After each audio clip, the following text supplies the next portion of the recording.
Welcome to Sumathi சமையலறை. இன்றைக்கி என்னோட சமையலில் நான் காளான் பெப்பர் மசாலா தாங்க செஞ்சு காட்ட போகிறேன். அதுக்கு கடாய் வச்சு ஆயில் ஊற்றி வச்சுருக்கிறேன். 3 டேபிள் ஸ்பூன் ஆயில் ஊற்றிருக்கிறேன். ஆயிலுமே நல்லா காஞ்சிருச்சு. இப்போ பெரிய வெங்காயம் கட் பண்ணி வச்சுருக்கிறேன், அதை சேர்த்துடலாம். நான் பெரிய சைஸில் 2 பெரிய வெங்காயம் பொடியாக கட் பண்ணி வச்சுருக்கிறேன். நீங்கள் சின்ன சைஸாக இருந்ததுன்னா 3-4 வெங்காயம் கூட கட் பண்ணிக்கோங்க. இது நல்லா கோல்டன் ப்ரௌன் கலர் வரணும், அது வரைக்கும் நல்லா வதக்கி விடுங்க. கூடவே கொஞ்சம் கருவேப்பிலை சேர்த்துக்கோங்க. இஞ்சி பூண்டு பேஸ்ட்டு 1 ஸ்பூன் சேர்த்துக்கோங்க. இதையுமே சேர்த்து நல்லா வதக்கி விடுங்க.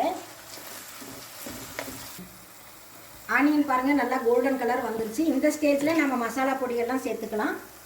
1/4 டீஸ்பூன் மஞ்சத்தூள் சேர்த்துக்கோங்க, 1 ஸ்பூன் மல்லித்தூள், 1/2 ஸ்பூன் மிளகாத்தூள் எடுத்துக்கிறேங்க, கொஞ்சமாக உப்பு, இதெல்லாம் சேர்த்து நல்லா கலந்து விடுங்க.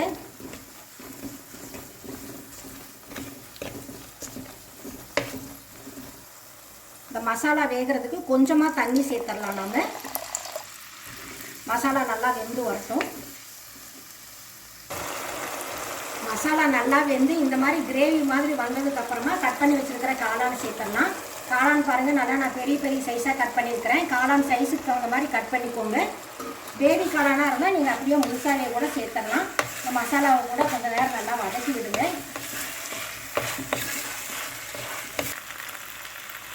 கூடவே 1/2 ஸ்பூன் சோம்பு, 2 ஸ்பூன் மிளகு பொடி பண்ணி வச்சுருக்கிறேன், அதையும் சேர்த்துடலாம்.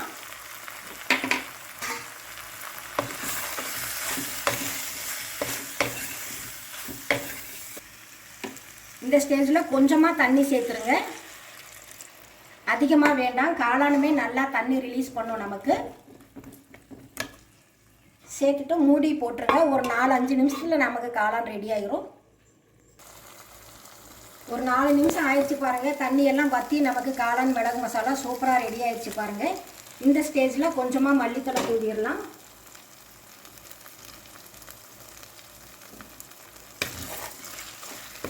காளான் ரொம்பவும் குழைய விட வேண்டாம். இந்த காளான் பெப்பர் மசாலா வந்து உங்களுக்கு சப்பாத்தி தொட்டு சாப்பிடவும் நல்லாயிருக்கும். சாம்பார் சாதம், தயிர் சாதத்துக்குமே நல்லாயிருக்கும். இப்போ அடுப்பு ஆஃப் பண்ணிடலாம். இதை வேற ஒரு சர்விங் பவுலுக்கு நம்ம மாற்றிடலாம்.